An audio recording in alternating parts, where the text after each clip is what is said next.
Now, the Three Martini Lunch with Greg Corombos and Jim Geraghty. And welcome, everyone, to the Thursday edition of the Three Martini Lunch, along with Jim Geraghty of National Review. I'm Greg Corombos of Radio America. We have good, bad, and crazy martinis for conservatives today. All of it brought to you by Audible. Right now, Three Martini Lunch listeners can start a 30-day trial and get your first audiobook free. Just go to audible.com/martini or text martini to 500-500. You can do it with audiobooks. More on that a little bit later in the podcast. Jim, we've been closely tracking poll numbers in the tight Senate races, and we're happy to report here in our Good Martini that one of those Senate races isn't all that tight anymore, and hopefully it stays that way. This is courtesy of the Quinnipiac poll. 9-point lead for Texas Republican Senator Ted Cruz, 54-45 over Beto O'Rourke. A new poll released Thursday morning showed Ted Cruz maintaining a solid lead with just under 4 weeks to go before Election Day. The survey showed Cruz ahead by 9 points, the same lead found in a survey of likely Texas voters 3 weeks ago, suggesting that O'Rourke's momentum has stalled and that Cruz's risk is fading. The 9-point edge in last month's polls was by far the largest lead the senator had enjoyed in months, and it stood out as a potential outlier because the very next day, a Reuters poll showed O'Rourke up by 2 points. But now, Peter Brown, the pollster for Quinnipiac, says, is the Beto bubble bursting or just hissing away with a slow leak? Beto O'Rourke has hit a wall, says Peter Brown. Voters are dug in on both sides. 97% of Cruz voters say they're not going to change their minds. Same thing for 95% of O'Rourke voters. Favorability ratings also in Cruz's favor. You don't hear that too often. 52-44 in favor of Ted Cruz. O'Rourke underwater, 45% favorable, 47% unfavorable. So, Jim, we look forward to, on November 7th, once again hearing you declare with certainty that the expectations of a great Democratic comeback in Texas have exploded once again, but at least it looks like we're headed in that direction. It does. And I think it's kind of interesting. As I said earlier today, Beto O'Rourke is going to set a record for the most just positively glowing national profiles written by the national media. New York Times, Washington Post, Rolling Stone has written a bunch, Time, GQ. I think GQ wrote 2 of them. The New York Times Magazine, Texas Monthly, although I don't know if you'd say that's a national magazine, but they wrote one that I believe was like 8,000 words. It was just really in-depth. And, you know, Beto O'Rourke is a nice, likable enough guy, but you kind of figured if you're getting this kind of off-the-charts hype that you'd lead a poll sometime at all in the race. And one person wrote in and said, Jim, wasn't there that one by Reuters that had O'Rourke up by 2? I'm not seeing it on the Real Clear Politics collection of polls. Maybe they chose not to include that one. There was a Emerson poll that had Cruz up by 1, but then you got the last couple that have had 9, 6, 5, 9 points for Ted Cruz. Look, it was pretty much a given that Beto O'Rourke was going to perform better than the abysmal performance by Wendy Davis. That is not a high bar to clear. We need to have a real talk with the media about, sometimes people call it wish casting instead of broadcasting. When you really want something to happen and you treat it as if it's happening and you're totally convinced, you know, and this is not all that different, Greg, from that girl's going to go out with me. He's totally going to pay me back the money. This car is not a lemon. All the different times we want to believe something really badly, and it turns out the Jets are going to win the Super Bowl. All these kinds of highly unrealistic beliefs that people have. And that's kind of where we are. And I think there's kind of this something kind of frustrating about this. Now, what's interesting is I mentioned, you know, the Wendy Davis example. I was thinking about the Allison Lundigan Grimes, who was running against Mitch McConnell in 2014 and all the hype around that. The Democrats the media loves to believe that there's some sort of great white hope for the Democrats in the South. And they always find a candidate and they fall in love with the candidate. And, you know, it's entirely likely that come Election Day, Ted Cruz is going to win by a comfortable margin. Not as big a margin as Texas Republicans usually do. You know, we can give a little bit of credit to Beto O'Rourke of being better than usual for Texas Democrats. But keeping in mind, usual for Texas Democrats is terrible. So that's really not that, you know, I don't know how much you should be breaking up the party hats for that. Kind of interesting, kind of revealing, and I think there'll be a lot of fair, difficult questions for both the Texas media and the national media about why they fell in love with this candidate and why they basically could never quite get around to recognizing the fact that he was always something of a long shot and that the hype around him did not necessarily reflect his actual likelihood of victory, and I'd argue his resume and everything else. I think he's actually a fairly cookie-cutter Texas Democrat, but who's handsome and is, kind of charming, kind of glib, giving credit where it's due. He plays guitar, good for him. At some point, this stuff starts looking pretty darn superficial, Greg. But he wears cowboy boots, Jim. I don't know if O'Rourke does, but that's what they like to say about Democrats that are different. He plays the banjo. He drives a truck. He's different. I was going to say, Greg, it's Texas. Everybody wears cowboy boots. And, the other thing that Ted Cruz has going for him, remember back when he was running for president in 2016, he ultimately, of course, wasn't the nominee, but his turnout the vote operation was very, very good. He's got some of the best people in terms of targeting and making sure those people actually get to the polls because he consistently outperformed the scientific polling when Election Day came. Without disclosing any conversations from anybody who was off the record, let's just say if you talk to the Ted Cruz campaign or Ted Cruz's people, they've always known that this was not going to be an easy race, that basically they had to work for this. They could not take it for granted. Beto O'Rourke's fundraising has been off the charts. But in the end, they believed this race was a conservative Republican against an openly progressive liberal Democrat. In Texas, they liked their odds. And lo and behold, it looks like it's shaping up to a consistent Cruz lead. Not as big as, Greg Abbott, but all in all, basically a situation where we may very well look at come Election Day and kind of say, what was all that about? Hopefully these poll numbers are accurate. Hopefully Ted Cruz pulls out the win there. Conservatives would certainly like that. And if, in fact, that turns out to be the case, the good news for whoever's writing the book on the 2018 Texas Senate race is that the first 8,000 words are apparently already written. So you got a decent head start. And the good news is that if you want to buy a book, Audible's the place where you want to go. What would it look like if we all listened more? Listening to audiobooks motivates us, inspires us, even brings us closer together. There's no better place to listen than Audible because now Audible members get even more. Exclusive audio fitness programs, audiobooks, Audible originals, and more. Audible has the largest selection of audiobooks on the planet, and now with Audible Originals, the selection has gotten even more custom with content made for members. Now, I just was looking here a moment ago, Greg. They have, according to the website, 44 options from one of my favorite authors, Brad Thor. Brad Thor specializes in writing thrillers. I think you can argue he is the legitimate successor to Tom Clancy. There are a lot of good thriller authors out there. I don't mean to poo-poo any of your favorites. If you like Vince Flynn, my bookshelf creaks under the weight of all the thrillers. But they got almost everything from Brad Thor. You can wipe them out in 10 hours, 11 hours. Again, if you've got a long car ride, this is a good way to get through it. If you've got a tough commute, this is a good way to make use of that time and actually find it enjoyable instead of the usual pain in the tuchus that a lot of commutes can be. Every month, Audible members get 1 credit, good for any audiobook they choose, plus 2 Audible originals from a changing selection that they can't get anywhere else. They also get access to audio fitness and health workouts created exclusively for Audible. Plus, your books are yours to keep. With Audible, you can go back and listen at any time, even if you cancel your membership. Don't like your audiobook? Then you can exchange it with no questions asked. Right now, you can start a 30-day trial, and your first audiobook is free. Go to audible.com/martini or text martini to 500-500. You can do it with audiobooks. That's audible.com/martini or text martini to 500-500 to get started.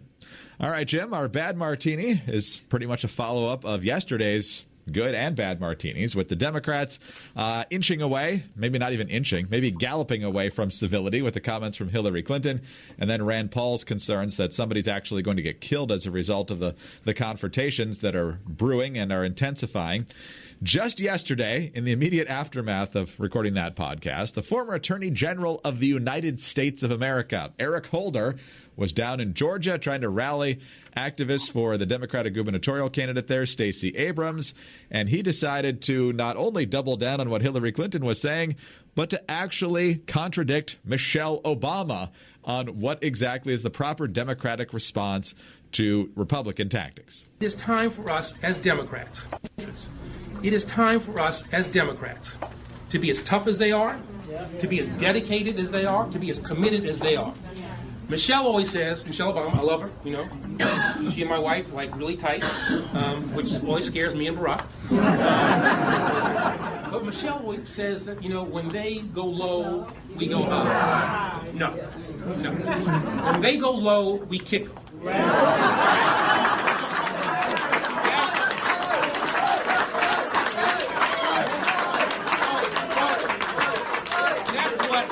That's what this new Democratic Party is about. That's what the new Democratic Party is about. As you point out in the Morning Jolt today, Jim, he later said, when I say we kick them, I don't mean we do anything inappropriate. We don't do anything illegal, but we have to be tough and we have to fight. So what do you make of all this? It's always kind of fascinating how each party sees the other. If you walk around and you believe that Republicans are tougher and more dedicated and more committed, I suggest you attempt to organize Republican volunteers. Sometimes they are, sometimes they aren't. But it's interesting, in the eyes of the Democrats, all of our volunteers and all of our organizations are 12 foot high and breathing fire and you know, menacing and all. You know, look, we have our guys who are slack off as much as anybody else. Anyway, when they go low, we kick them. You know, he did come back and express some regret and say he didn't mean anything illegal. Greg, I don't know about you, but I'm really glad to see the man who was once the top law enforcement official in the entire country suddenly recognizing it's not a good idea to recommend people kick each other. That technically is assault. You probably shouldn't do that. Just breaking a little bit before we started taping, Michelle Obama, I know it was Jake Tapper was tweeting this. I assume she did an interview with CNN. She said, no, I disagree. When they go low, we go high. That slogan absolutely still stands. And I'd point out, Greg, that, you know, we can scoff, and rightfully so, about all the progressives who disagree, all the folks who are not practicing this. There was that bizarre footage from up in Canada of this woman who was holding a pro-life sign, and some nut job just you know, flat out roundhouse kicks her without warning. This is probably a bad time for Eric Holder to run around using kicking metaphors. But, you know, give credit to Michelle Obama for saying no. I mean, given a choice between these two options, I would very much prefer a political environment where both sides chose to go high. Otherwise, you end up in this endless cycle of tit for tat where everybody's utterly convinced that because the other side cheats, they're entitled to cheat. Because the other side does slimy things, they're entitled to do slimy things, and things like that. I also think, though, Greg, that there's an interesting case of inauthenticity here, that while Eric Holder has always had there are times he's been a bit of a verbal bomb thrower, not a literal bomb thrower, in case anyone's getting hyper about this sort of, you know, metaphors and stuff. Remember, shortly after Obama was elected, you know, then the Attorney General, Eric Holder, said we were a nation of cowards when it came to dealing with the issue of race. But I do think that, look, we've just witnessed this really knockdown, drag-out, ugly, nasty, pretty much no-holds-barred fight over Kavanaugh. And the guy who was front and center in the middle of it was, you know, Attorney Michael Avenatti. I keep mispronouncing it. And, Greg, I can't tell you how much it upsets me, the thought that I could offend Michael Avenatti, as in I do not care whether I'm pronouncing his name correctly. You know, Michael Avenatti has figured out how to use some kind of Trump-esque carnival barker, you know, hey, look at me, you know, tactics to get himself into the news. I find it very interesting, you know, as far as I know, Greg, like, so D.C. police or Maryland police or Virginia police following up on the infamous series of gang rape parties that Kavanaugh was organizing in the early 80s, starting at age 15, going on 16? No? Everybody just kind of dropped it as soon as Kavanaugh got sworn in as justice? Interesting. Almost like there was nothing there with that accusation. Anyway, I think most Democrats have noticed this, that the Avenatti does get himself in the news. He does get attention for this. And that there is no... If you want to be a Democratic presidential candidate, and you know, Eric Holder has said he's thinking about it, there's really no upside for speaking rationally. There's really no upside for using a moderated tone or anything like that. People want anger. People devour it. It's what gets you attention and coverage and stuff. So I think that's what was going on in Eric Holder. He was trying to, you know, I can do that too. And lo and behold, it did not go quite as well for him. I think it doesn't fit him very well. There are a lot of sins in politics, but I think a big one is inauthenticity. And if you don't actually believe that sort of stuff, you shouldn't run around trying to say that kind of stuff. that's where we stand here, Greg. So I think it was bad. I think it's kind of interesting in light of our discussion about the rising tide of, if not violent, then maybe sometimes explicitly violent, sometimes near violent confrontations you're seeing in the political scene. We'll see. Oh, but uniting all of our martinis today, Greg, I'm just seeing coming across the wire, Michael Avenatti has endorsed Beto O'Rourke. So another tough break for the O'Rourke campaign. Boy, the Cruz campaign must just be beside itself with that one. Who could have? Yeah, how'd they lose that one? Oh, amazing. All right, Jim, let's move to our crazy martini now. And I could have sworn just a minute ago that you said one of the worst things you can be caught doing in politics is being inauthentic. Well, let's go to the Tennessee Senate race now. And as we just reported yesterday, or at least earlier in the week, Marsha Blackburn doing better in her contest against Phil Bredesen. She's up by 5 and 8 points in the last two polls. Some of the real-time New York Times polling suggests it's even wider than that, but I've got some questions about what's happening with that real-time polling. But Project Veritas, James O'Keefe and his undercover reporters, he claims to have embedded folks with a lot of different Democratic Senate campaigns, so we'll see what else he comes up with. But the first video to come out from this series is from the Phil Bredesen campaign. And a couple different clips here. The journalist from Project Veritas is talking to field organizers within the Bredesen campaign and expressing her supposed angst that Bredesen would actually vote to confirm Brett Kavanaugh. And so what these field organizers are pointing out to her is that he's only saying it because he's got to win moderate Republicans because Tennessee is a Republican state. So first you have Maria Amala saying, oh, don't worry, he doesn't actually think that. He's just doing it to win over moderate Republicans.